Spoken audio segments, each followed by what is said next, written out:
Bom, então, pessoal, boa tarde, já quase indo para uma boa noite, né? Nós estamos aqui em mais um evento da OAB Subseção de Caxias do Sul. Quero dar as boas-vindas, então, a todos que estão nos acompanhando, seja pelo canal do Zoom, obrigado aí para os que estão aí nesse espaço virtual da OAB Caxias, pelo pessoal que está nos acompanhando aqui presencialmente aqui no auditório da OAB, obrigado por estarem nos prestigiando também, e também aos colegas que estiverem nos acompanhando pelo Facebook, onde também está sendo transmitido. Então, é sempre um prazer para nós trazermos dentro da missão institucional da OAB de aperfeiçoamento profissional, a gente trazer palestras e eventos importantes para a advocacia. Bom, hoje nós temos o evento, a tributação na integralização de imóvel no capital social de uma empresa. Nós temos o patrocínio desse evento pela AR Mastersul, a empresa que fornece certificados digitais e também faz serviços de buscas em cartórios, serviços de cartórios extrajudiciais, e também a nossa parceira, a Universidade de Caxias do Sul, que é nossa patrocinadora também oficial. Essa é uma realização da Comissão de Direito Imobiliário, o qual eu tenho aqui à minha direita o Dr. Marcelo Lorenz, que é o coordenador da Comissão de Direito Imobiliário, essa comissão que é nova, mas que já veio mostrando mostrando o serviço que tem, o potencial que tem. Muito obrigado, então, Marcelo, em teu nome, em nome de todos os componentes aí da comissão, pelo todo o trabalho aí que vocês têm feito em desenvolver essa área, esse trabalho junto da OAB, trazendo conhecimentos aí para os colegas da advocacia. E também um evento realizado em conjunto também com a Comissão de Direito Empresarial e Corporativo, que nós temos aqui a nossa coordenadora também, doutora Maiara Paloschi, né? Paloschi. Tá. Doutora Maiara, muito obrigado também, e quero que estenda os cumprimentos aí a toda a Comissão de Direito Empresarial, que também é uma comissão nova aqui da OAB, mas que também tem demonstrado que vieram para fazer o que tem que ser feito mesmo, que é a gente debater os temas jurídicos, né, trazendo aperfeiçoamento cultural aí para a advocacia, notadamente nesses tempos de tantas mudanças. Bom, o nosso palestrante de hoje é o Dr. Ricardo Baroni Suzin, que é advogado, colega advogado, especializado em Direito Civil, Direito Público, leciona Direito Administrativo e Tributário em cursos preparatórios para concursos, organizados pelo Instituto Cultural Desportivo Mutirão, né? Doutor Ricardo, é um prazer, então, que tenha aceitado o convite, né, emprestado o teu tempo aqui para trazer conhecimentos, o debate aqui para toda a advocacia, né? Aqui, como o senhor é advogado, né, essa é a sua casa também. Para nós é muito importante essa presença aqui. Muito obrigado mesmo. E estamos, acho que todos, ávidos aí para ouvir esse tema, que ele também tem grande relevância e é de um tema de muita dúvida, né? Que normalmente, no primeiro momento, se alguém me perguntar como é que faz isso aí, eu já com quase 30 anos de advocacia vou dizer que não sei, vou ter que parar para estudar. Tá? Então, para ver a situação. Bom, antes de passar a palavra para o doutor Ricardo, nosso palestrante, quero passar então para o doutor Marcelo fazer as considerações pela comissão. Por gentileza, Marcelo. Inicialmente, uma boa tarde a todos aqui presentes, aos que nos assistem também, né, pelas plataformas digitais. Agradeço ao presidente, doutor Rudimar, por toda a sua dedicação e empenho com as comissões, principalmente com a Comissão de Direito Imobiliário. Agradecemos por isso. Hoje, para nós, é uma tarde muito especial, por se tratar da primeira palestra e evento da Comissão de Direito Imobiliário.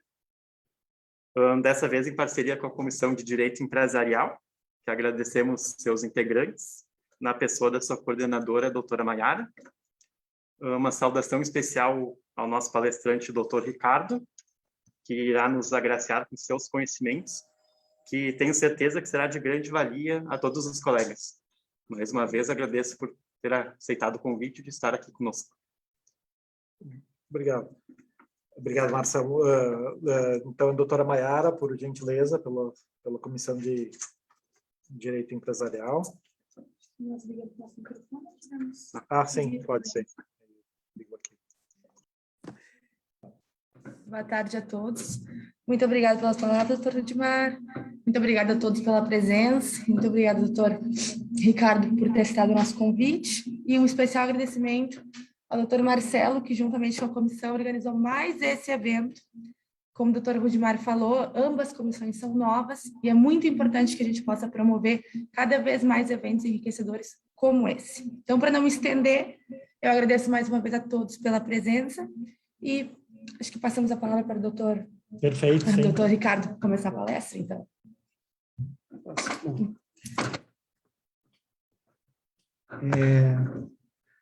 Boa tarde a todos. Senhor presidente, doutor Rudimar Luiz Brolhato, senhor coordenador da Comissão de Direito Imobiliário, doutor Marcelo Lorenz, senhora coordenadora da Comissão de Direito Empresarial e Corporativo, a doutora Maiara Paloski, os colegas aqui presentes e os colegas que nos assistem remotamente através das plataformas digitais. O meu boa tarde, princípio de boa noite, né? Antecipo desde logo que é uma satisfação enorme, me senti muito honrado pelo convite, é uma alegria estar aqui nesta casa, que como o presidente muito bem salientou, é a minha casa, muito embora eu esteja vinculado à subseção de Porto Alegre, é uma alegria muito grande estar aqui nessa subseção de Caxias do Sul hoje, enfrentando este tema que parecia algo tranquilo, né, que navegava por águas tranquilas, mas que tivemos aí alguns acontecimentos, sobretudo a partir de agosto do ano passado, em que trouxeram novas luzes, né, a este assunto, e ele se tornou, de uma certa forma, um pouco espinhoso, né? Então, é uma situação, e até utilizando aqui das palavras que o presidente muito bem salientou, né, que esse é um tema que ele confidenciou, né, às vezes não saber tratar hoje corretamente. Então, eu antecipo, senhor presidente, que esse é um assunto que hoje nem a fiscalização municipal, muitas vezes, está sabendo como tratar. Então, digamos que houve uma revolução jurisprudencial nesse assunto, que era algo tão singelo, né, algo tratado especificamente na Constituição e que não era para dar toda essa repercussão, né? Mas, enfim, são situações que a gente conhece o direito, a gente sabe a evolução, né, dos assuntos e, sobretudo, que tornaram a discussão mais interessante, né? E hoje me dá um prazer enorme vir aqui compartilhar, dividir, conversar, enfim, sobre esse tema tão espinhoso, né? Bom, dando um início aqui, o que nós podemos tratar aqui, então, sobre essa questão da tributação, né, na integralização de um imóvel no capital social de uma empresa. Não é novidade, né, para as pessoas aqui que nos assistem, enfim, que um assunto chamado holding patrimonial, holding familiar, ficou muito em voga nos últimos anos, né, sobretudo nessa última década.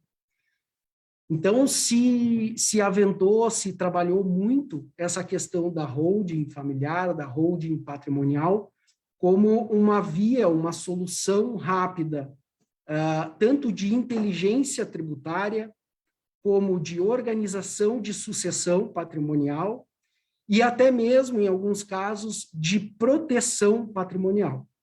Então, isso foi digamos, uma moda, né, que surgiu, e eu não desdigo, né, eu acho que a holding realmente ela traz esses 3 benefícios, né, esses 3 pilares de benefícios, tanto de inteligência tributária, proteção patrimonial, quanto inteligência na sucessão, né, eu acho que ela é extremamente benéfica nesses assuntos, mas no afã, né, de se oferecer esse benefício, muitas vezes se divulgou algumas facilidades e que se viu ali logo à frente que essas facilidades não estavam se realizando da forma como prometido. Traduzindo em miúdos, né? E aí me permito compartilhar aqui já os slides.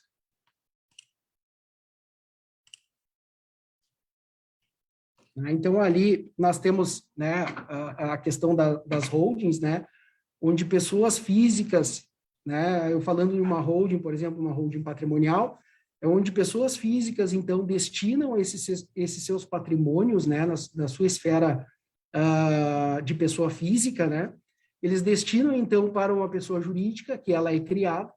Essa pessoa jurídica, então, vai deter como seu patrimônio, como seu capital social, né, este patrimônio que antes era das pessoas físicas, vai ser destinado a ela, e ali dentro, né, dessa pessoa jurídica, então, né, vai poder se trabalhar com os benefícios que são ofertados através da holding.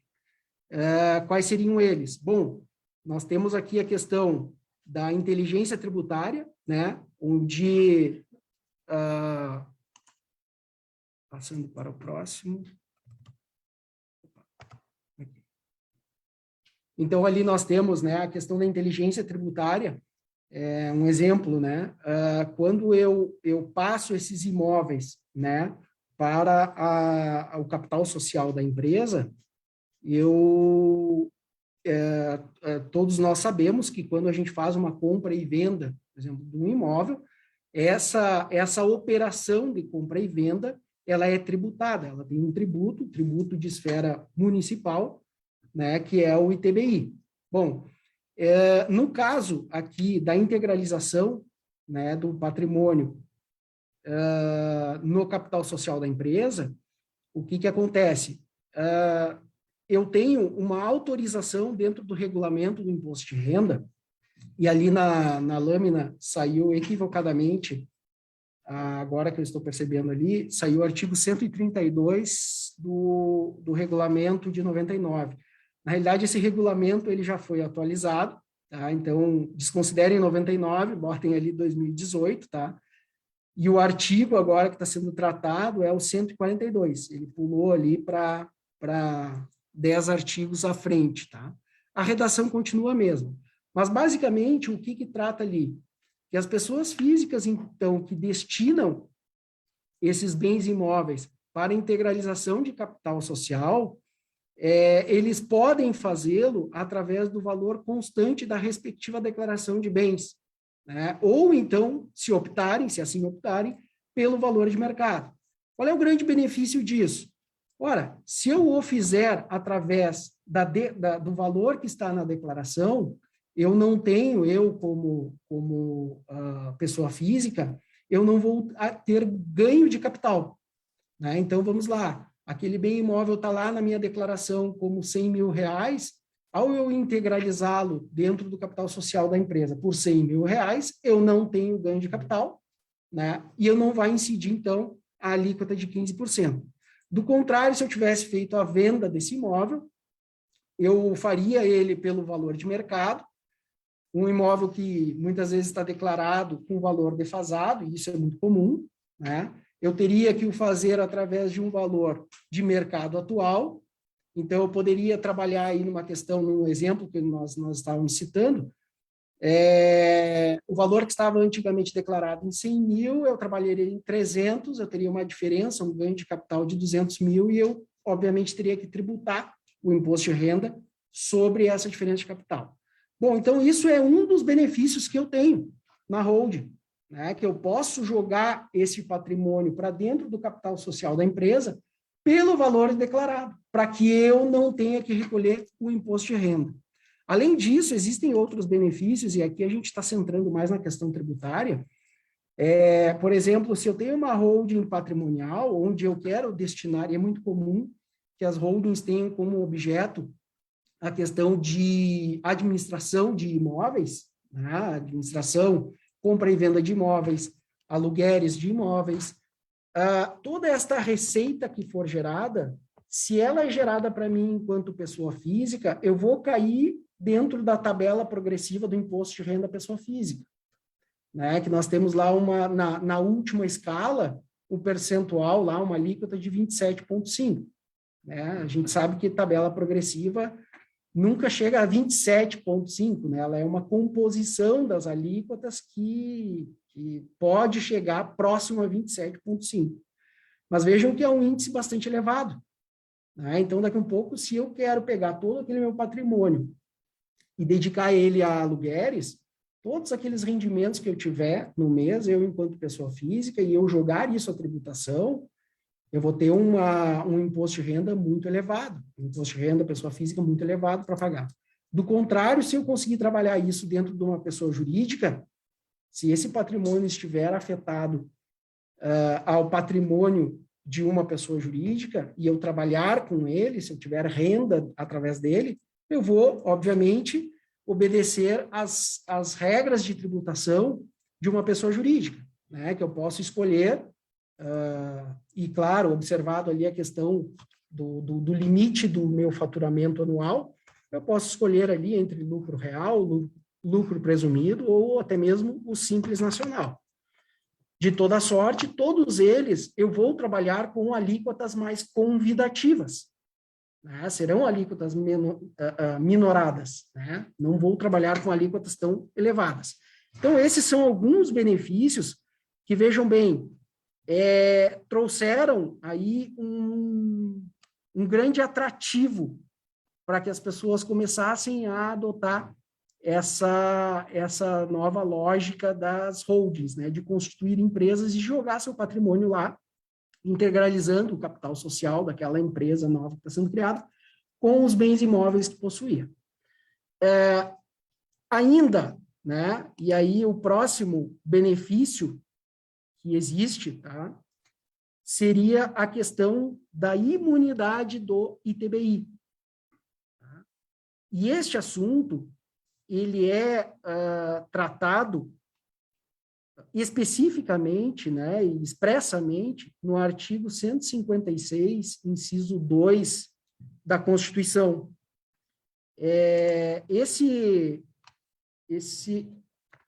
Eu voltei aqui.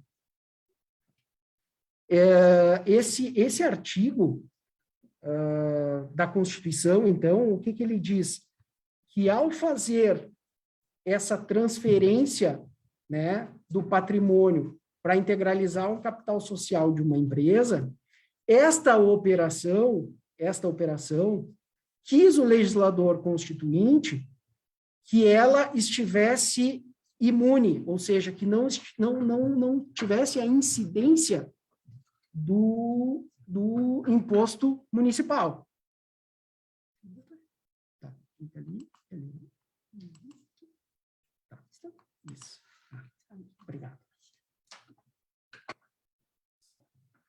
Peço desculpas ali, sem querer acabei saindo ali da lâmina, mas é bom que as pessoas possam acompanhar agora os artigos de lei que vamos citar. Pois bem, esse artigo da Constituição, e podem muito bem ver ali na redação, artigo 156(2), ele trata, então, né, ele dá a competência aos municípios de introduzir e criar e cobrar o imposto de transmissão inter vivos, né, sobre bens imóveis. tá? O inciso 2, então, ali ele trata, né, do conceito, né, o que seria esse imposto, tá? E lá no seu parágrafo 2º, né, se vocês muito bem observarem ali, ele traz, então, esta regra de imunidade, esta regra de não incidência deste imposto. Diz ali, não incide sobre a transmissão de bens ou direitos incorporados ao patrimônio de pessoa jurídica em realização de capital, nem sobre a transmissão de bens ou direitos decorrentes de fusão, incorporação, cisão, extinção de pessoa jurídica, salvo se, nesses casos, a atividade preponderante do adquirente for a compra e venda desses bens ou direitos, locação de bens imóveis ou arrendamento mercantil. Bom, o que quis aqui o legislador constituinte? Vou sair aqui. Como é que eu saio? Para sair, stop share. Stop share. Embaixo. Aqui. Tá. Beleza. Agora já aprendi a sistemática aqui. Estou domando aos pouquinhos, né? O que quis ali o legislador, tá? Constituinte? Na realidade, a ideia era fomentar, era instigar, era, de certa forma, proporcionalizar a questão da iniciativa privada, né, de fomentar com que as pessoas não se melindrassem em constituir empresas, que, constituídas empresas, se gerassem riquezas, né, que essas empresas são as fontes geradoras de riquezas do nosso país. Então, se percebeu o seguinte, olha, vamos criar mecanismos, né, talvez desonerando, para estimular com que as pessoas criem suas empresas, porque essas empresas é que serão as geradoras de grande riqueza para o nosso país. Então, a ideia do legislador constituinte, e foi uma ideia louvável, foi justamente criar algum mecanismo, algum meandro, para que eu tivesse incentivado a criação dessas empresas. E aí, a opção foi justamente essa, né? Então, para constituir uma empresa, né, se eu destinar um determinado patrimônio para constituir o capital social daquela empresa, eu integralizá-lo, esta operação, a regra é que ela não vai ter incidência do ITBI. Ela estará imune. Então, quando se propagandeou as holdings, vejam, se trabalhou muito na questão da regra. Né? A regra é essa. Olha, você vai constituir uma empresa, você vai jogar o patrimônio lá para dentro e essa operação ela estará imune do ITBI. Você não vai pagar, recolher o ITBI. Só que existe ali a exceção, que é o segundo trecho do parágrafo 2º daquele artigo 156 da Constituição, que é justamente o seguinte, olha, ok, se tu jogar o patrimônio para lá para constituir empresa, está salvo do ITBI. Salvo se essa empresa que tu estás constituindo, ela, porventura, vai se dedicar justamente a uma atividade de eminência imobiliária. Então, daqui a um pouco, se eu estou jogando patrimônio para dentro de uma empresa que compra e vende imóveis, poxa, aí só um pouquinho, aí eu também não posso fazer isso, porque eu estou jogando, ele faz parte da expertise dele. Ele vai pegar aquele patrimônio e aquele patrimônio ali vai servir como especulação para ele ter a receita operacional dele. É o trabalho dele. Então, nestes casos, não vai ter a imunidade. Então, é preciso ter este cuidado. Essa questão do parágrafo 2º, ela foi regulamentada através do Código Tributário Nacional, nos seus artigos, especificamente nos seus artigos 36 e 37. E ali, então, o legislador, né, teve por missão dar uma interpretação, enfim, dar uma regulamentação para aquele dispositivo constitucional.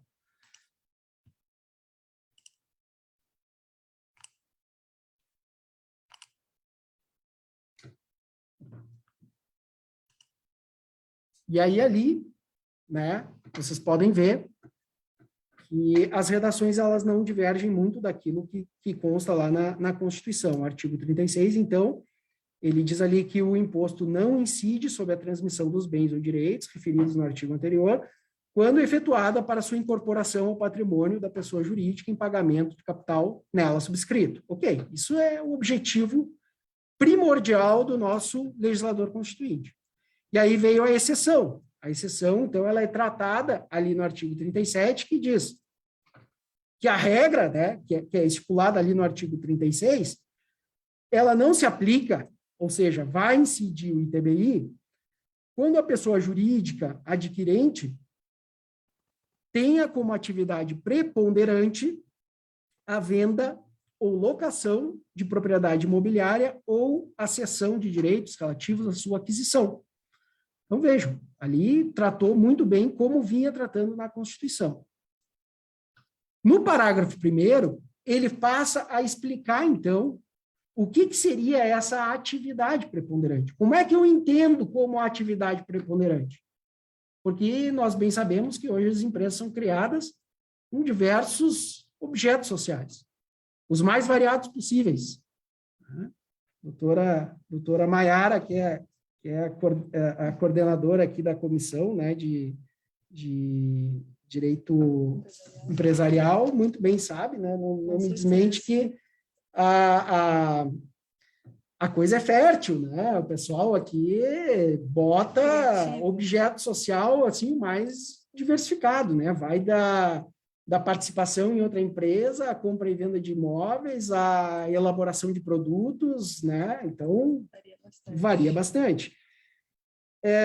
O que acontece? Como é que eu vou definir, então, o que seria uma atividade preponderante de uma empresa na atividade imobiliária? E aí o parágrafo 1º se desincumbe dessa missão. Ele coloca ali, considera-se caracterizada a atividade preponderante, referida nesse artigo, quando mais de 50% da receita operacional da pessoa jurídica adquirente, nos 2 anos anteriores e nos 2 anos subsequentes à aquisição, decorrer de transações mencionadas neste artigo. Então, o que ele fez? Ele jogou para a receita operacional. Ele disse o seguinte, bom, vamos analisar qual é a receita operacional dessa empresa. O que está entrando de dinheiro aqui nela? Esse dinheiro aqui veio da onde? O dinheiro é de aluguel. Bom, então tá, se mais de 50% do dinheiro dessa receita é de aluguel, então essa empresa, ela tem uma atividade preponderante imobiliária. Se ela tem uma atividade preponderante imobiliária, logo ela não faz jus àquela imunidade do ITBI. Mas aí vejam que esse artigo, ele trabalha numa questão material e numa questão formal, né? Temporal, desculpa.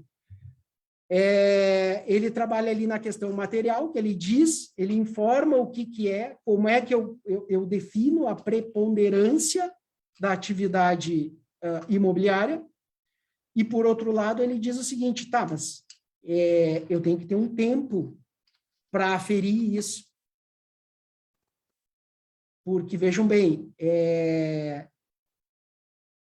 eu não posso ficar ad eterno analisando se a empresa tem atividade ou não, para ver se eu vou cobrar o ITBI ou não.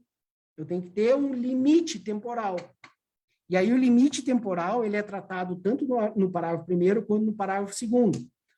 E o parágrafo 2º complementa. Se a pessoa jurídica adquirente iniciar suas atividades após a aquisição, ou menos de 2 anos antes dela, ou menos de 2 anos antes dela, apurar-se-á a predominância referida no parágrafo anterior, levando em conta os 3 primeiros anos seguintes à data da aquisição. Verificada a preponderância referida neste artigo, tornar-se-á devido o imposto, nos termos da lei vigente, a data da aquisição sobre o valor do bem ou direito nessa data. Bom, o que o legislador definiu? Bom, eu tenho que ver se é predominante. eu já sei que para ver a predominância eu vou ver a receita operacional da empresa. Qual é o período para eu observar essa receita operacional? Bom, se a empresa já tinha atividade e eu estou fazendo agora, digamos, uma alteração do contrato social para aumentar o capital social dela e incluir esses bens ali, ou seja, eu estou transferindo os bens agora, o que eu vou fazer? Eu pego 2 anos para trás dessa transferência, 2 anos para trás, e pego 2 anos para frente. Um período de 4 anos. Neste período de 4 anos, o que eu vou fazer? Bom, através do DRE, demonstrativo de resultado de exercício, do balanço patrimonial, eu vou poder analisar que tipo de receita aquela empresa teve. O STJ foi um pouquinho mais além, porque aí se discutia, tá, mas só um pouquinho. E digamos que no primeiro ano ela teve 100%, nesses 4 anos que eu estou analisando, o primeiro ano ela teve 100% de receita operacional oriunda de atividade imobiliária. E nos outros 3 anos, ela teve 0% de atividade imobiliária, receita operacional proveniente de atividade imobiliária. Nesse caso, nós estaríamos trabalhando aqui com 25%, né? Mas o STJ disse, não, eu tenho que analisar período por período. Isso significa dizer, ela não pode ter predominância de atividade imobiliária em nenhum destes períodos. Neste caso, vejam, mesmo que só em 1 ano ele tivesse receita operacional decorrente da atividade imobiliária, neste ano foi 100%. Então, neste entendimento, o STJ, através de uma venerável jurisprudência, veio entendendo que, nesses casos, nós estaríamos ali diante de uma situação de não imunidade. A outra situação é, e se essa empresa, eu estou constituindo ela, ou seja, eu estou jogando, eu estou criando ela, eu estou colocando este patrimônio lá para dentro do capital social e ela vai começar a ter atividade ali para frente. Como é que eu vou buscar 2 anos para trás? Ela não existe. Ela não existia, ela não tinha atividade antes. Bom, nestes casos, então, o legislador, muito atento, disse o seguinte, a partir desta data de transmissão, eu vou estar atento e vou analisar os 3 anos para frente. Vejam, não estamos mais falando de 2 e 2, não é mais 4. Agora são só 3 anos, mas os 3 anos vindouros, os 3 anos para frente. Essa é a delimitação temporal do que se chama de período de predominância.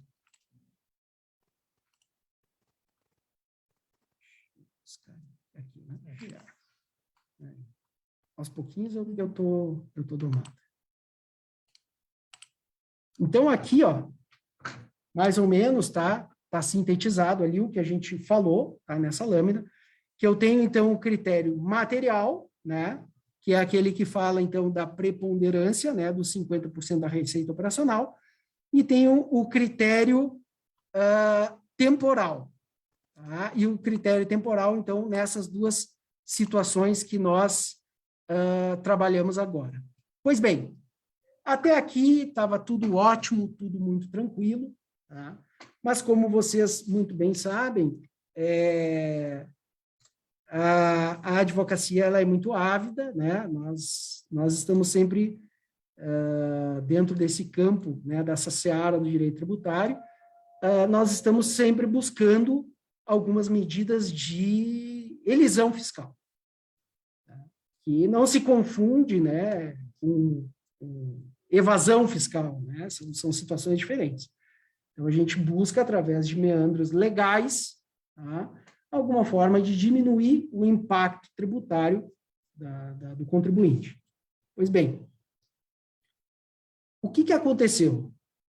Dentro deste cenário que a gente trabalhou aqui, especialmente dessa observação do critério material e do critério temporal, passou-se a fazer algumas orientações, e muita gente passou a adotar, né, essas orientações, de ter um certo cuidado, né, com as suas receitas neste período de prova, né, seja ele 4 anos ou os 3 anos que a gente viu aqui. E muitas vezes, o que se fez? Bom, eu vou constituir uma holding patrimonial. Eu vou jogar todo o meu patrimônio lá para dentro e qual é a atividade, qual é a receita operacional que eu vou ter naquilo lá? Olha, eu não sou prestador de serviço, aquela empresa não vai prestar serviço, aquela empresa não vai produzir, não vai vender mercadoria. Aquela empresa, na realidade, o que ela vai fazer? Ela vai pegar aqueles bens imóveis, ela vai botar em locação e vai oferir uma receita operacional que é, logo, proveniente de atividade imobiliária. Para esses casos, então, se orientou, né, e algumas empresas mais ávidas começaram a adotar, então, uma estratégia de elisão fiscal no sentido de, bom, eu vou ter um cuidado de não ter receita operacional. Ou seja, eu crio a empresa e eu mantenho ela em inatividade durante o período de prova. Então, vejam, aquela que eu criei agora, eu fico 3 anos cochilando, né? Eu deixo aquela empresa, como alguns desembargadores citam nos seus acórdãos, deixa ela em hibernação, né? Deixa ela hibernando durante os 3 anos, passa aquele período de prova, fica consolidada a questão da imunidade do ITBI, e a partir de então, a vida que segue. Começa a fazer a operação normal, começa a oferir receita operacional de natureza de atividade imobiliária. Inicialmente, né, a jurisprudência, de certa forma, aceitou isso como uma estratégia de elisão fiscal, ou algo até que não se subsumia ao tipo legal lá do artigo 156 da Constituição, como uma hipótese da exceção, né, à imunidade. Ou seja, realmente, né, o que eu entendo? Bom, eu só vou perder a imunidade se a minha receita operacional ela for preponderantemente proveniente de atividade imobiliária. Se eu não tenho receita operacional, logo eu não tenho receita operacional proveniente de atividade imobiliária. E se eu não tenho nenhuma receita de atividade imobiliária, logo eu estou na regra. A regra é a imunidade. Aos poucos, a jurisprudência começou a trabalhar um pouquinho mais remansosa, começou a trabalhar e no sentido de rebater essa tese da elisão fiscal. Ou seja, em alguns casos, começou-se a tratar isso como evasão fiscal, como fraude, especialmente aqueles casos em que as empresas eram constituídas e lá no seu objeto social se colocava que elas iam se dedicar a atividades de compra e venda de imóveis, de locação de imóveis. Por quê? Porque aí ficava nítido. Olha, o objeto da empresa é a atividade imobiliária. E ela simplesmente está cochilando durante esse período todo. Então, a jurisprudência começou a trabalhar muito fortemente, tá? E aqui eu cito o primeiro grupo de direito público do Tribunal de Justiça, que é formado pela primeira e pela segunda Câmara Civil, e o 11º grupo de direito público, que é formado pela 21ª e 22ª Câmara Civil.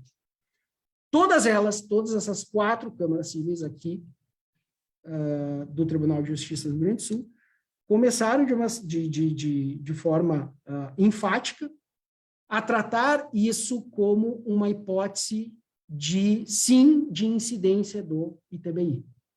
Eles disseram que o que estava havendo ali era uma mera transferência de patrimônio, de titularidade de patrimônio, que não havia o interesse de se criar uma empresa, de se integralizar um capital social, mas meramente de transferir a titularidade daquele patrimônio.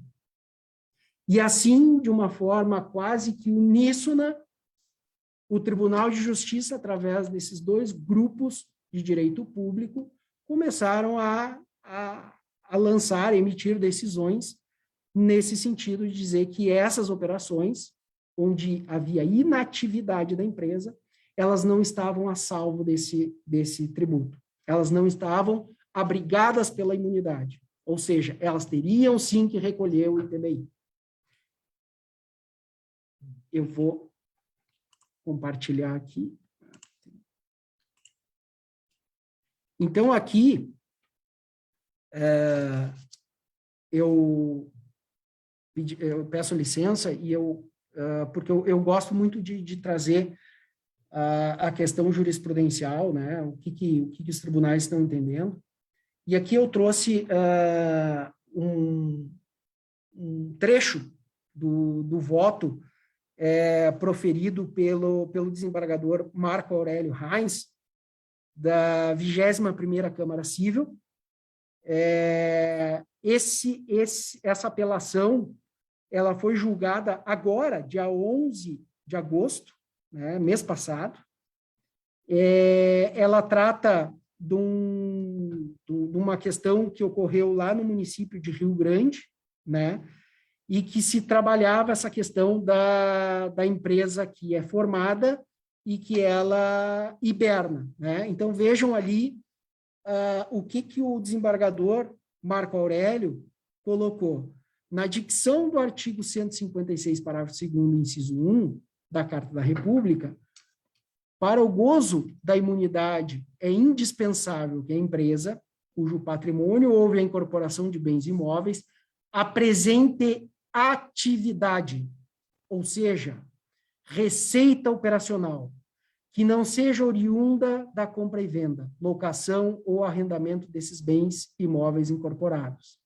Mas é indispensável que haja alguma atividade econômica pela empresa, que almeja a imunidade na incorporação de bens imóveis.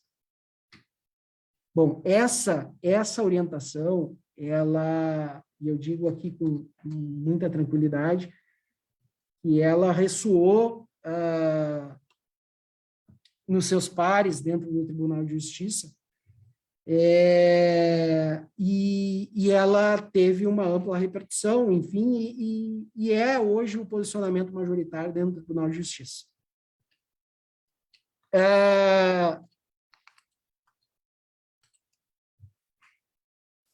Mas eu costumo dizer assim que quando se afirma posicionamento jurisprudencial uníssono, é sempre delicado, é sempre perigoso, e o palestrante, no caso, eu que ministro algumas aulas também, a gente corre um sério risco de ali na frente passar vergonha, né? Porque quando menos se espera, vem o entendimento, né? Jurisprudência é aquela coisa, às vezes muda, né? E aí acaba te fazendo passar por mentiroso, né? E vejam, e agora eu trago aqui para vocês uma decisão que foi proferida num agravo de instrumento. Essa decisão no agravo de instrumento, ela foi proferida agora também, se não me engano, no dia 30 de julho, ela é bastante recente, ela é da 2ª Câmara Civil, tá? E eu achei muito interessante o parecer do representante do Ministério Público em exercício naquela 2ª Câmara Civil, que é o doutor Júlio César Pereira da Silva. Ele emitiu um parecer e ele foi diametralmente contrário àquela posição que nós estávamos falando ali anteriormente. Ou seja, para ele, a inatividade da empresa não a coloca na condição de contribuinte sujeito ao ITBI. Para ele, e aí por que eu fiz questão de trazer esse parecer dele? Porque eu, pessoalmente, eu compartilho e eu comungo, né, dessa posição dele. Eu acho que se a gente pegar o artigo 156 da Constituição e ler ele ipsis literis, né, conforme está ali, fazendo uma interpretação gramatical, e no direito tributário se convida sempre a essa interpretação gramatical, é a interpretação que é a preponderante, né? Se analisarmos a letra fria do artigo 156, a gente vai ver que realmente, né, a questão de não ter atividade é que eu não tenho receita proveniente de atividade imobiliária. E se eu não tenho receita proveniente de atividade imobiliária, eu estou na regra. Qual é a regra? Imunidade. Né? E ele muito bem trata essa questão no parecer dele, que, por sinal, foi acolhido pelo relator, o desembargador Ricardo Hermann, doutor Ricardo Hermann, né? Ele até reproduziu parte do parecer dentro do seu voto. E eu que me permito ali fazer uma breve leitura. Ora, se a empresa estava inativa, e isso é incontroverso, que o próprio município assim o define, parece evidente que nenhuma receita operacional, que é a receita gerada pela atividade fim da empresa, conforme descrito em seus atos constitutivos, foi gerada no período. Daí a conclusão de que a regra geral da imunidade tributária da operação está preenchida no caso concreto, posto que, se não há receita alguma, parece evidente que não há receita decorrente de transações imobiliárias, o que afasta a aplicação da exceção contida no parágrafo 3º do artigo 37 do CTN. Isto é, não havendo qualquer comprovação de reunião dos requisitos para incidir a exceção, deve, obrigatoriamente, incidir a regra. E a regra é a não incidência do ITBI sobre a transmissão imobiliária para integralização de capital societário. Então, eu, particularmente, né, e até antes da lavra, né, desse parecer e dessa decisão em especial, eu compartilhava já desse entendimento, né? Isso é uma ressalva pessoal minha. Só que eu me dava por vencido, né? Eu sabia que eu era uma voz não ouvida, né, dentro do Tribunal de Justiça. E aí eu vejo com muita alegria, né, esse novo precedente, e eu acho que os contribuintes também, né, veem essa decisão com muita alegria, porque mais do que outorgar um benefício, né, que é a imunidade, eu acho que aqui a gente está garantindo a fiel interpretação do que quis o legislador constituinte, lá no artigo 156. Eu vejo isso festejo muito essa decisão. Né? Outro importante precedente, né, que nós temos a esse favor, ele provém lá do STJ, né, já não é algo tão recente. Vocês devem ter percebido, né, eu costumo trazer ali alguma jurisprudência e eu gosto muito de jurisprudência atualizada. Gosto de trabalhar muito com o que o tribunal está pensando hoje, né? Isso eu acho que é uma característica de quem foi aluno, trabalhou junto com o Dr. Douglas Fischer, procurador regional da República, né? E eu tive o privilégio, né, o prazer de ser aluno dele na minha pós-graduação lá na SMAF, né, na Escola Superior de Magistratura Federal. E ele sempre utilizava muita jurisprudência muito recente, né? E eu tenho uma situação que eu me permito até agora contar aqui. Uma vez eu encontrei ele no aeroporto de São Paulo, e aí eu encontrei ele e falei, professor, me diz uma coisa, continua com aquela mania de jurisprudência ultra atualizada? Ele disse assim, eu nem te conto. A última que eu fiz agora. Eu disse, o que houve? Ele disse, não, nós estávamos numa sessão, né, no TRF, e eu citei um precedente, e aí o relator, né, que por acaso era também o presidente da sessão, ele disse, doutor, eu não estou localizando este precedente que o senhor citou. Ele disse assim, não, mas é que ele ainda não foi publicado. Ele foi julgado ontem, mas não saiu a publicação ainda.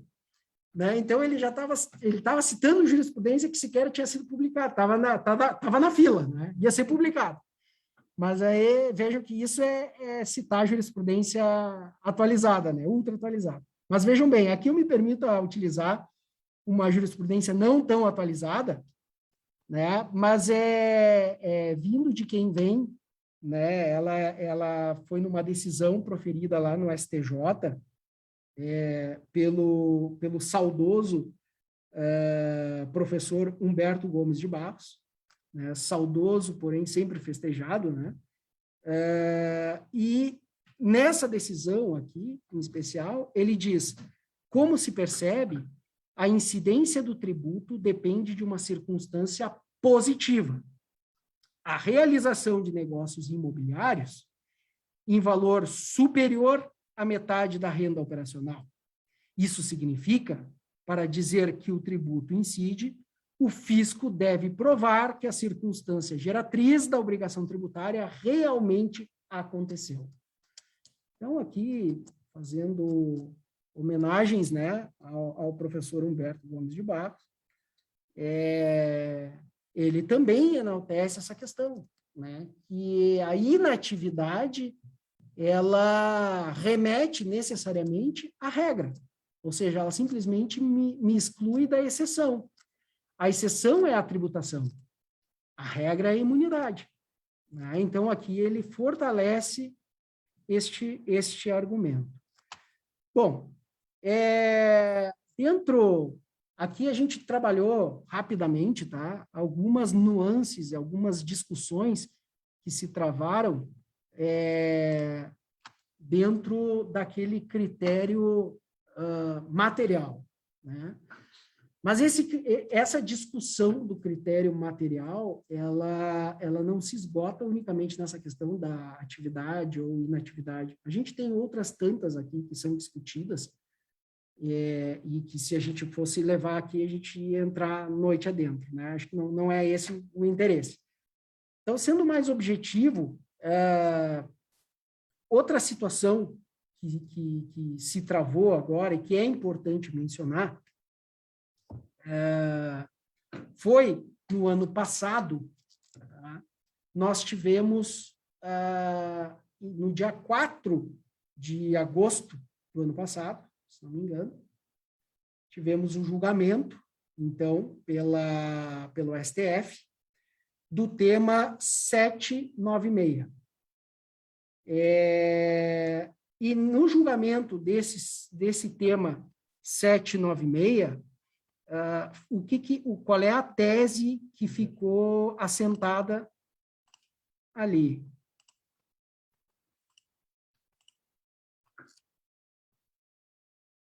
Então, nesse tema, ficou assentada a seguinte tese: a imunidade em relação ao ITBI, prevista no inciso 1 do parágrafo 2º do artigo 156 da Constituição Federal, não alcança o valor dos bens que exceder o limite do capital social a ser integralizado.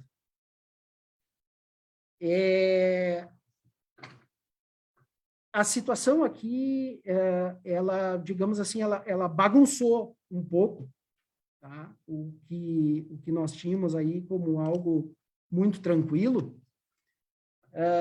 porque o que acontece? Quando eu faço lá a constituição da minha empresa, ou eu faço a alteração do contrato social, onde eu estou integralizando aquele imóvel, determinado imóvel, dentro do capital social, qual é a praxe, né? E o que estabelece as legislações municipais, via de regra, né? A pessoa, ela vai fazer essa alteração, ela vai levar isso a registro na junta comercial, a junta comercial, então, vai dar a certidão de que aquele documento foi averbado dentro da junta comercial, e a partir daquele documento, então, a pessoa vai poder, aí já a empresa, né, porque a empresa agora é a titular do bem, a empresa vai pegar aquele documento da junta comercial e providenciar, então, a transferência, né, na matrícula do imóvel, transferir a propriedade, a titularidade do bem. Vai deixar de ser daquela pessoa física, né, que agora se tornou sócio na empresa, para pertencer à pessoa jurídica, né, da qual constitui aquele imóvel ali como seu capital social. Então, ele vai pegar esse documento, vai se dirigir ao registro de imóveis. Chegando no registro de imóveis, qual é a praxe? O registro de imóveis vai dizer assim, olha, eu vou precisar de uma série de documentos, né, dentre eles aqui, eu vou precisar que tu preencha uma declaração, um pedido, com firma reconhecida, tal, e dentre esses documentos que é exigido, obviamente, a guia do ITBI. E aí, o que a pessoa tem que fazer? A empresa vai pegar, vai se dirigir à prefeitura local, vai ir até o setor de ITBI, né, de Receita Municipal, e vai, então, fazer o pedido da imunidade. Porque ela vai dizer, olha, eu estou integralizando e eu quero a imunidade.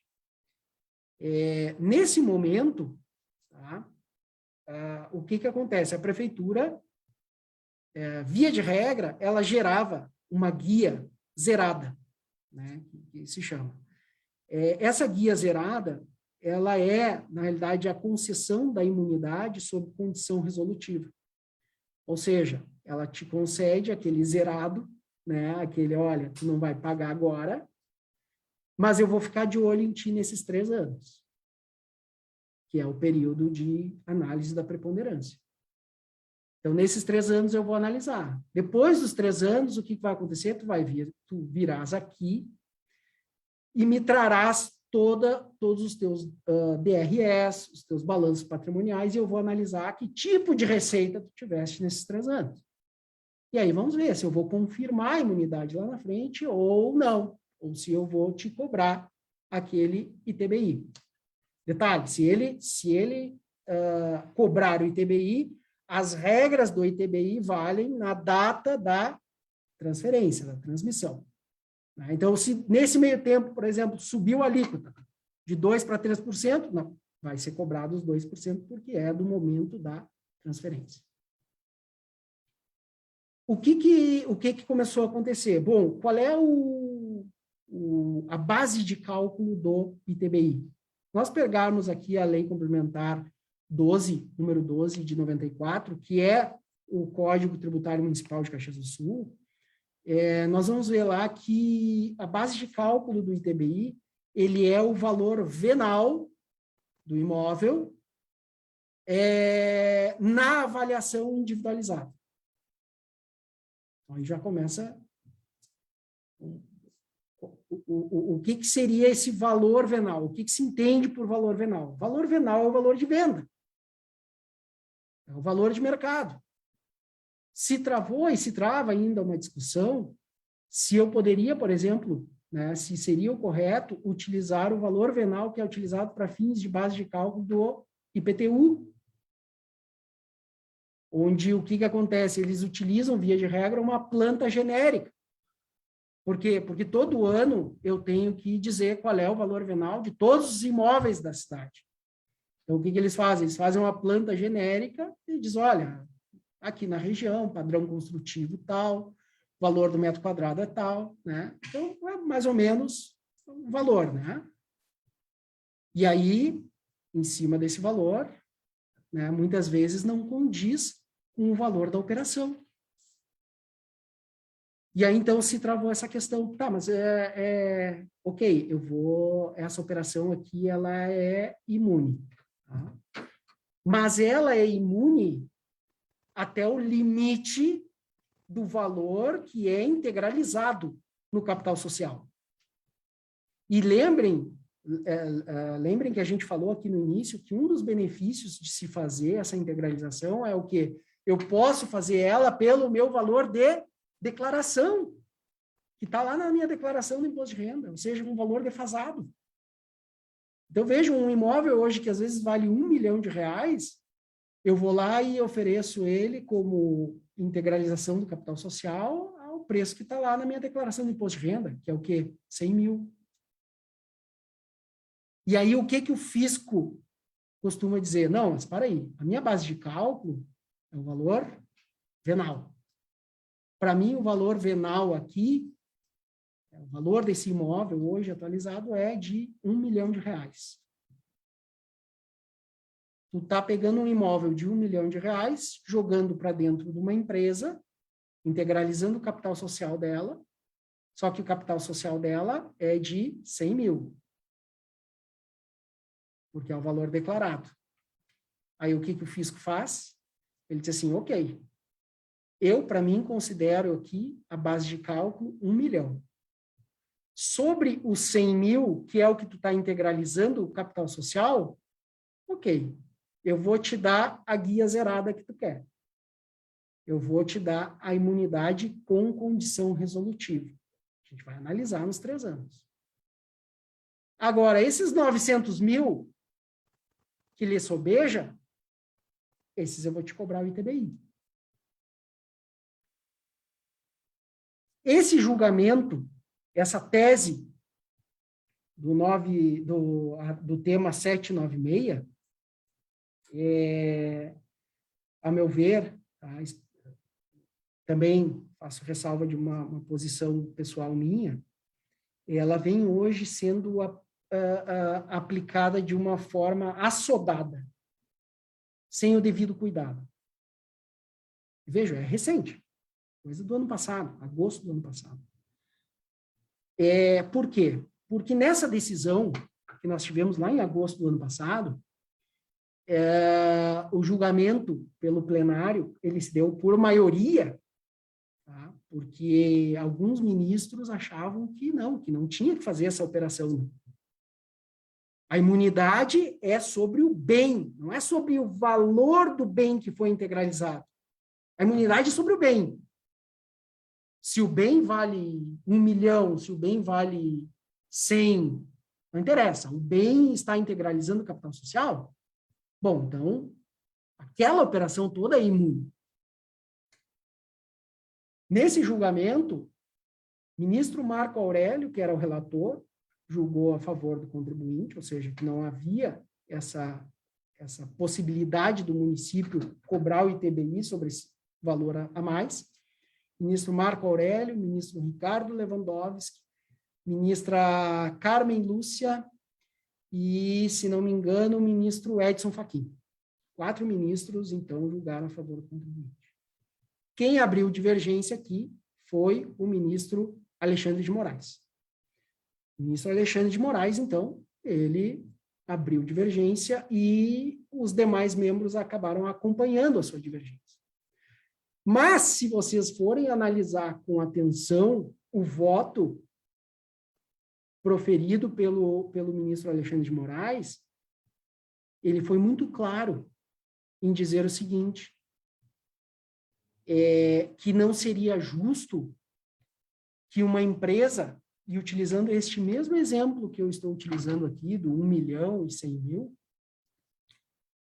que uma empresa destine um bem que vale 1 milhão, como 100 mil para a integralização da sua cota, do seu capital social, e coloque na sua conta para formação de reserva de capital 900 mil, e estes 900 mil estejam ao abrigo da imunidade. Então, vejam que existe uma diferença aqui. O ministro Alexandre de Moraes, ele falou basicamente o seguinte, olha, se eu tenho aquele imóvel que vale 1 milhão, foi integralizado 100 mil, e os outros 900 mil jogaram na contabilidade da empresa como uma reserva de capital, este valor que está lá na reserva de capital, ele não pode estar ao abrigo da imunidade, porque foge o objetivo do legislador constituinte. Afinal de contas, ele não se destinou à integralização do capital social. Ele foi para a conta de capital de reserva, ele foi para uma conta de ágio daquela empresa. Mas foi colocado lá na contabilidade da empresa. O que nós estamos trabalhando é diferente. É eu pegar aquele patrimônio, aquele bem imóvel, e dizer, ok, ele vale 1 milhão. Mas ok, eu não vou lançar isso aqui como ágio, eu não vou lançar esses 900 mil na contabilidade da minha empresa. Eu simplesmente vou dizer que o capital social da minha empresa é 100 mil. E ponto. Ah, mas os 900 mil eu perdi. Não lancei na minha contabilidade. Vejam que é diferente. E esse caso, depois da aplicação do tema 796, obviamente que as municipalidades, né, os fiscos municipais, eles, muito astutamente, já começaram a segui-lo, né? E aí, indistintamente, ou seja, não se observa se existe reserva de capital, se existe lançamento na conta de ágio. Não. Eu vou fazer a avaliação. Se a avaliação der acima do valor da integralização, eu vou cobrar sobre a diferença. Penso eu, né? E aí eu remeto aqui a um precedente, tá? Um precedente aqui do Tribunal de Justiça. Esse precedente aqui é da 22ª Câmara Civil, ela foi proferida pela desembargadora doutora Marilene Bonzanini, agora, recentíssimo, tá? Foi agora do dia 25 de agosto, tá? Semana retrasada, e ela já traz essa questão, né, da aplicação do tema 796, e eu vejo assim de uma forma perigosa, porque não se ateve a essa questão da reserva de capital. Né? Então, vejam ali, na apelação, diz, dessa forma, considerando que o entendimento adotado na decisão hostilizada, possibilidade de incidência do ITBI sobre o valor da avaliação do imóvel que excedeu a integralização do capital, encontra-se alinhado à tese recentemente firmada pelo STF, não merece qualquer reparo a sentença que denegou a segurança.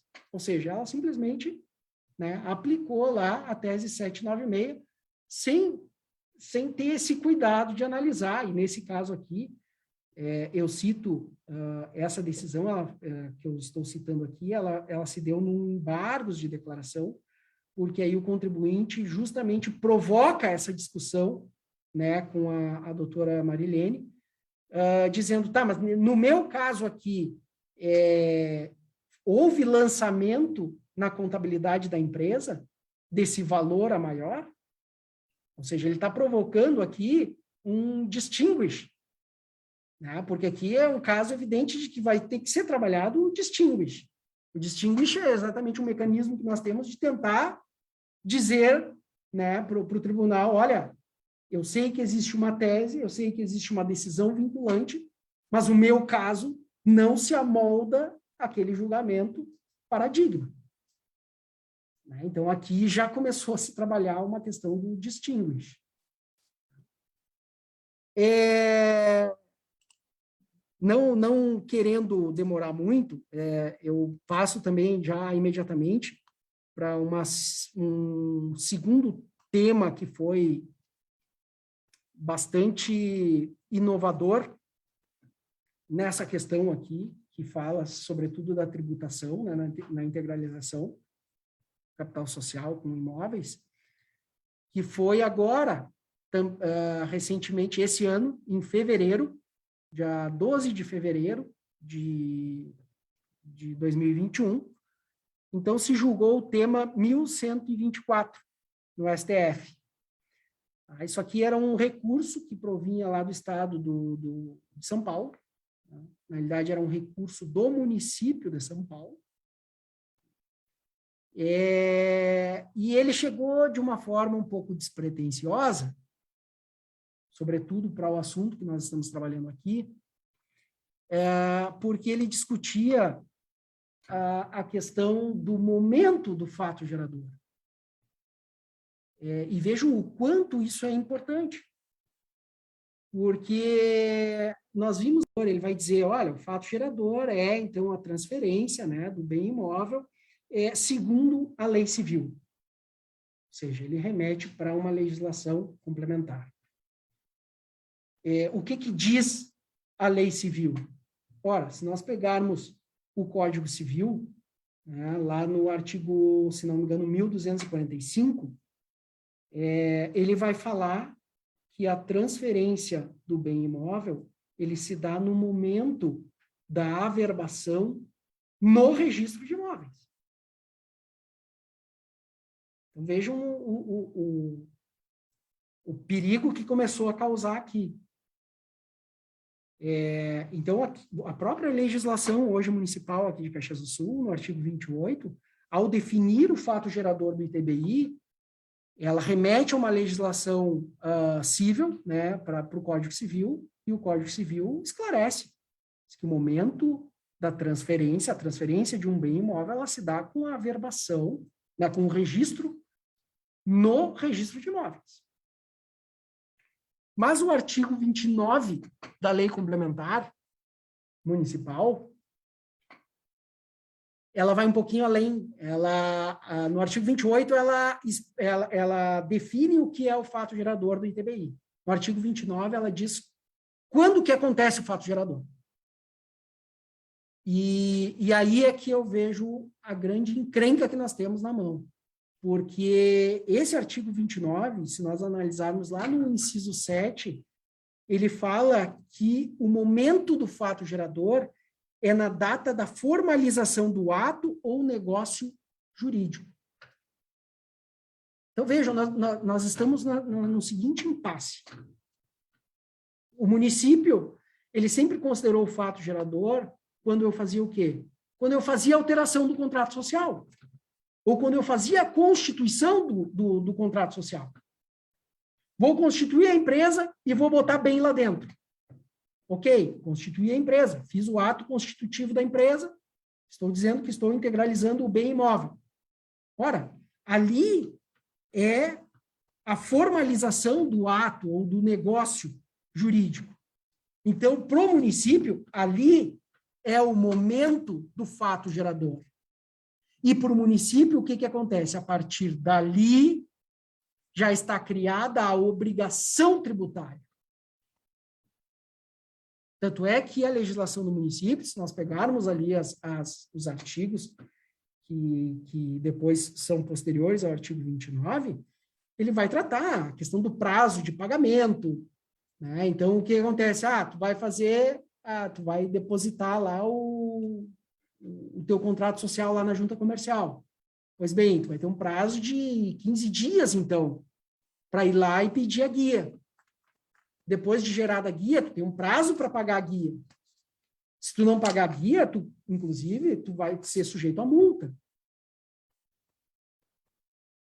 Se tu não vai lá gerar a guia, tu também é sujeito a multa. Então, vejam, para o município, a partir do momento em que eu fiz o meu contrato social, eu criei uma obrigação tributária. E aí eu tenho que correr.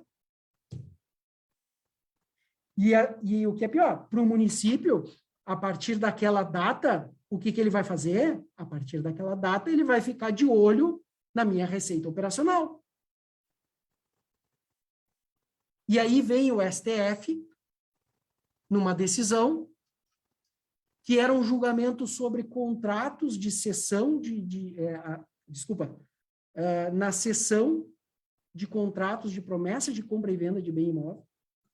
Não estava se falando em integralização de capital social, o assunto era outro. E aí veio o STF agora, em fevereiro, e bateu o martelo e disse o seguinte, não.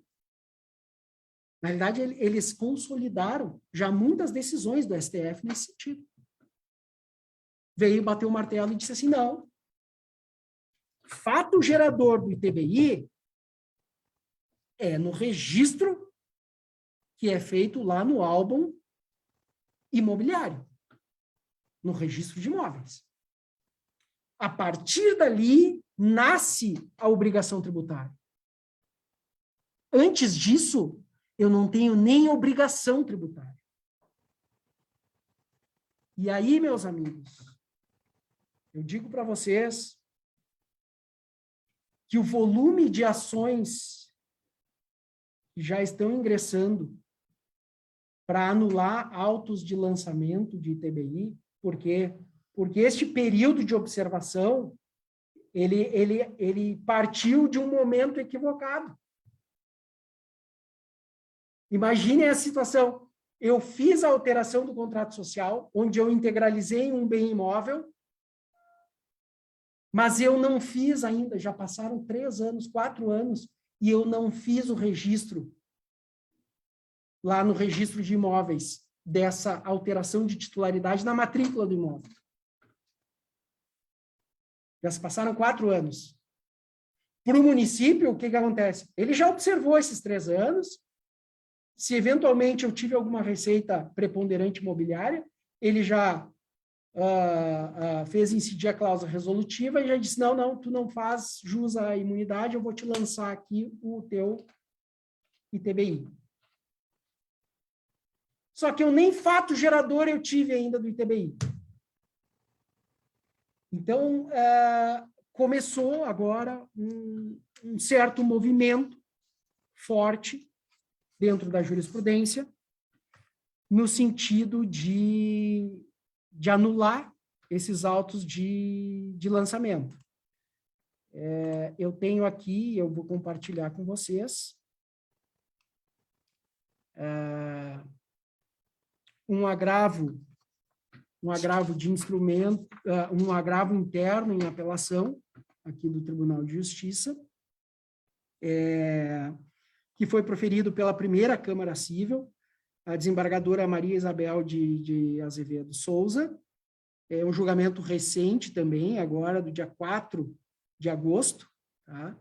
E na ementa, inclusive, ela fez constar ali o fato gerador do ITBI é a transferência da propriedade, a qual se perfectibiliza por meio do registro no ofício imobiliário, tema 1124 do STF. É nulo o lançamento que data de alteração do contrato social.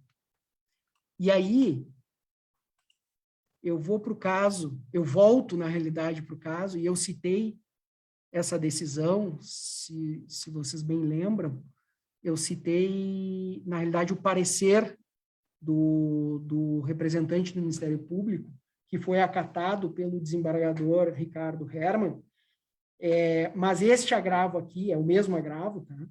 Ele é emblemático, porque, além de recente também, né, ele é agora do dia 30/7, esse julgamento, ele coloca, ele pontua especificamente, ele rebate o argumento do município, porque o que o município tem feito? Ele diz assim, tá, mas só um pouquinho, eu tenho toda uma legislação, por exemplo, eu tenho a legislação dos registros públicos, a Lei 8.934, de 94, se eu pegar lá os artigos 32, 35 e 64, eu posso deduzir ali que, na realidade, o fato gerador é no ato negocial, né? Quando eu faço um negócio. E vejam o que o doutor Ricardo Hermann coloca aqui. Ele diz assim, ó, pelo mesmo motivo, diga-se, pelo fato de o STF ter fixado a tese de que o fato gerador do imposto sobre transmissão inter vivos de bens imóveis, ITBI, somente ocorre com a efetiva transferência da propriedade imobiliária, que se dá mediante o registro, nem de longe se sustenta o argumento de que a definição do fato gerador do ITBI deve ser interpretada a partir da definição contida no artigo 3º, inciso 2, da Lei Complementar Municipal 197. Essa lei complementar é de Porto Alegre, tá? Município de Porto Alegre. Entendendo-se que a expressão data da formalização do título hábil a operar a transmissão permitiria concluir que o fato gerador ocorre quando o documento relativo à integralização de capital social, alteração de contrato social, é levado à junta comercial. Interpretação que, segundo defende, está em consonância com vários outros dispositivos que invoca. E aqui, o que o município fez? Ele invocou todos os artigos da Lei de Registros Públicos. Em suma, e aí ele define aqui, fosse possível dar-se uma outra definição ao fato gerador do ITBI, calcada em interpretação combinada de dispositivos da legislação local, federal e constitucional, o Supremo Tribunal Federal não teria fixado a tese do tema 1124 em sentido contrário. De uma forma rápida, rasteira, objetiva e mortal, o desembargador Ricardo Hermann, ele simplesmente disse assim, não adianta trazer a legislação municipal,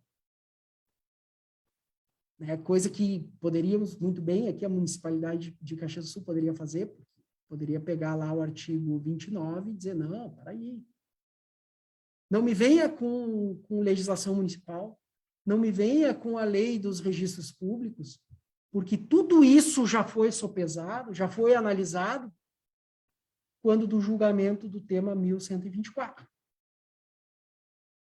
E o fato gerador é no momento do registro público no registro de imóveis. Este caso aqui, só a título de curiosidade, nós estamos falando aqui de uma guia de ITBI. Na realidade, eu conheço, né? Sou de Porto Alegre e tal, então conheço muito lá a região.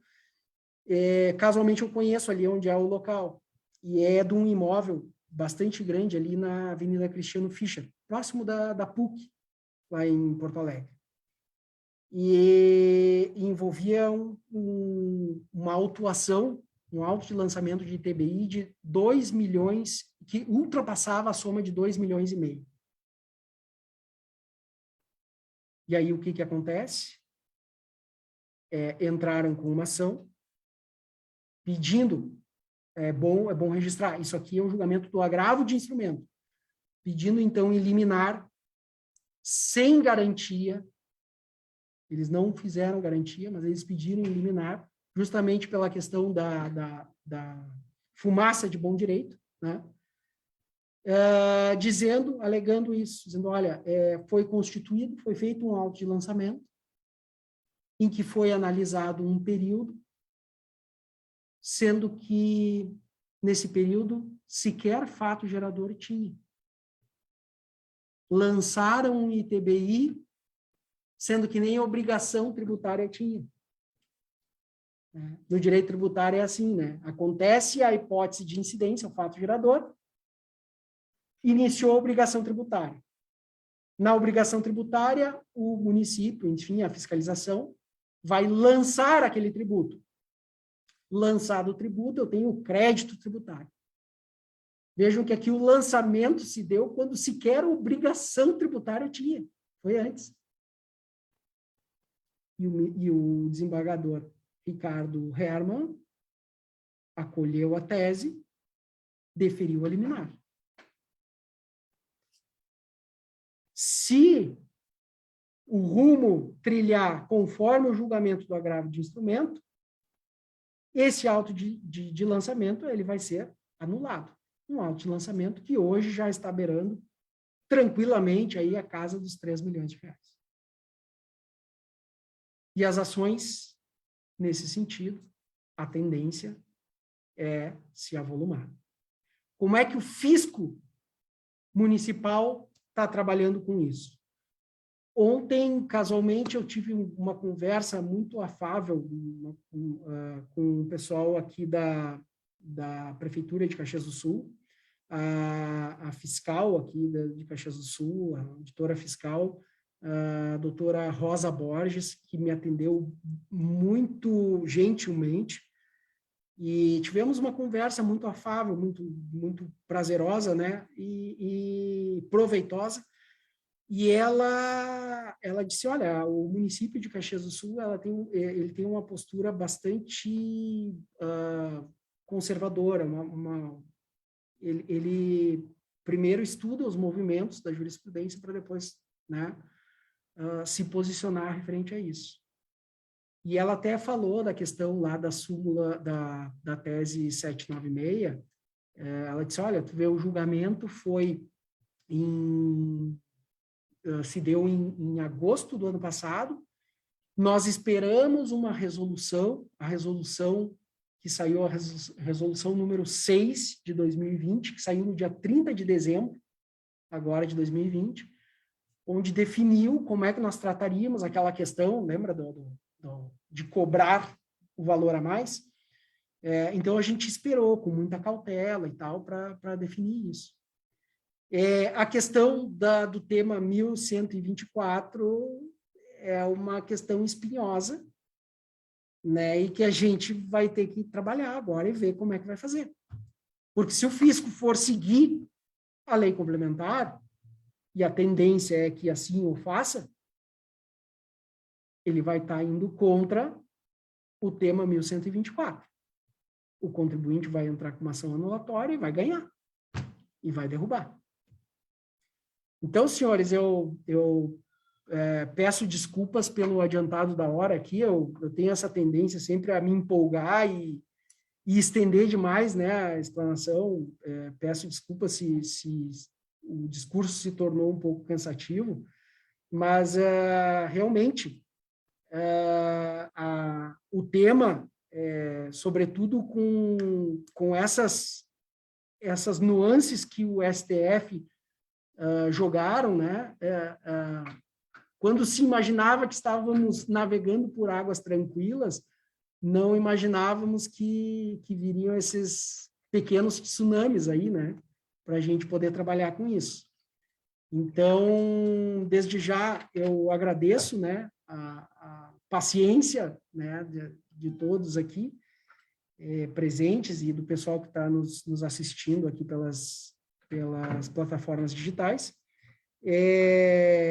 Renovo mais uma vez o imenso prazer que eu tenho de estar aqui nessa casa, na minha casa, né, como o presidente muito bem salientou, e eu espero aí que novas oportunidades aí a gente possa sempre trazer aí alguma coisa para contribuir.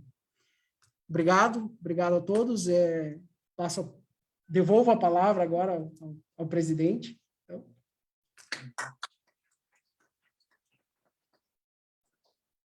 Pergunta, né? Temos uma pergunta. A pergunta acho que foi respondida, que era sobre o tema 796. Já foi respondida. Vamos abrir o chat aqui. Pelo menos Este aqui. Esse é sobre o tema. Esse é mesmo ali embaixo, da doutora G.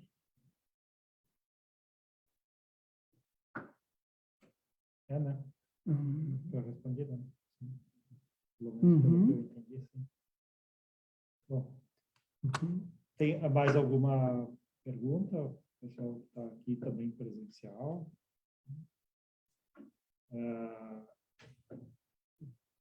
Tem fazer algumas considerações? Só agradecer, acho que foi um evento engrandecedor, nem vimos passar a hora. Muito obrigada, doutor. E seja bem-vindo, as portas estão abertas, a gente pode fazer um novo evento em parceria, acho que temos bastante conteúdo para trazer. Muito obrigada. Assuntos não faltaram. Obrigado. Bom, doutor Baroni, assim, quero dizer que primeiro, graças a esses tsunamis, é que nós temos trabalho, né? Até fiquei interessado nos honorários desse colega, além dos 3 milhões ali. Bom, registro também a presença aqui nas plataformas digitais aí da nossa tesoureira, a doutora Jane Ferreira. Obrigado, Jane, de estar aí nos prestigiando. Agradeço aí a todos os colegas então, que estão aqui presencial, virtualmente, no Facebook também será gravado e ficará disponível no nosso canal do YouTube, né, para quem não assistiu, não pode assistir agora, ou não conseguiu assistir todo o período. Então, eu agradeço mais uma vez as duas comissões que fizeram esse trabalho, trazendo essa palestra de hoje, e, notadamente, agradeço o nosso palestrante, então, acho que com certeza vamos fazer outros, né? O tema é complexo, não só esse específico, que é complexo, né? Mas não só esse, mas todos esses temas de direito tributário, eles têm muito, vamos dizer assim, muita milho para a gente debulhar, né?